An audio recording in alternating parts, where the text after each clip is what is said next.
Buenas tardes, profesor. Este es el video que se hará en relación al documento que nos dejó de lectura para tarea. Este documento fue escrito por César de Jesús Molina Suárez y nos habla sobre la importancia de los derechos humanos en el inicio de la vida y en su reconocimiento.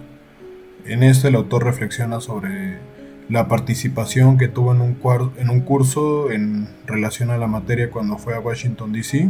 Durante las primeras sesiones de este curso abordó al que se considera el documento esencial para el estudio de los derechos humanos en Iberoamérica, el cual es la Convención Americana sobre Derechos Humanos de 1969. En su análisis, Molina inicia hablando del surgimiento del derecho internacional en materia de derechos humanos y cómo este se ha desarrollado y ha evolucionado recientemente. También, esto con el objetivo de promover la protección de los derechos humanos cuando sean violados por el Estado. Sin embargo, también habla sobre los recientes avances que ha habido en cuestión regional en los sistemas de protección de derechos humanos, concluyendo que en la actualidad en la cuestión de derechos humanos convergen tanto el derecho constitucional como el derecho internacional.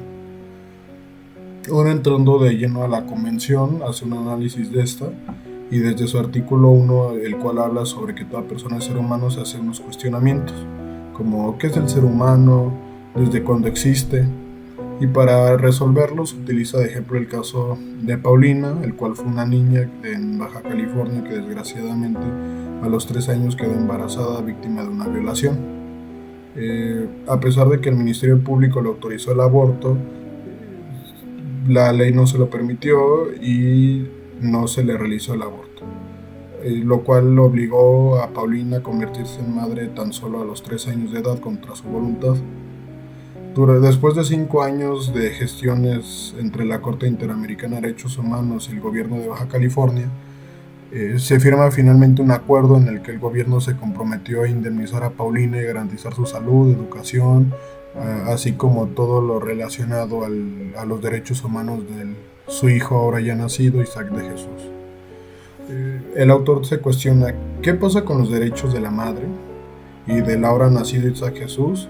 ¿Cómo puede la madre superar esta experiencia horrorosa de violación y todas las consecuencias que le llevó a ser madre joven, etcétera? ¿Y qué pasa con los derechos del nacido? Aquí entra el conflicto del derecho de la madre a abortar y del hijo a vivir. Pues como lo menciona el autor, en la convención ni en ningún otro tratado se establece si se considera persona al concebido pero no nacido y si puede ser protegido. Por lo cual Molina propone que todo ser humano desde el nacimiento tiene derecho a ser protegido y a nacer pues él no tiene la culpa de los hechos que llevan a su concepción.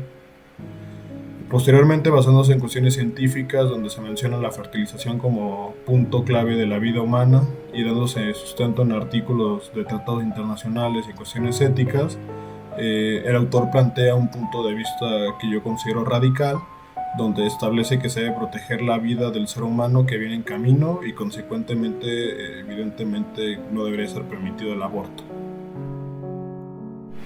Finalmente, en cuanto a mi opinión, como lo mencioné antes, considero que el razonamiento y la opinión del autor de Molina es extremista y llega a ser incorrecta, pues generaliza las situaciones de aborto y carece de consideración por las situaciones en las que la madre fue embarazada.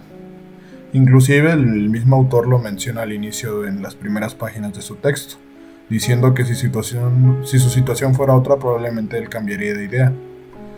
Lo cierto es que el autor tiene razón en que es correcto velar por el nacimiento de una futura vida, pues tiene implicaciones de supervivencia en la parte científica, biológica, y también muchas implicaciones morales desde la ética y la cuestión social. Pero no por ello se debe dejar a un lado el derecho a la vida, el derecho a la salud, el derecho a la integridad de la madre.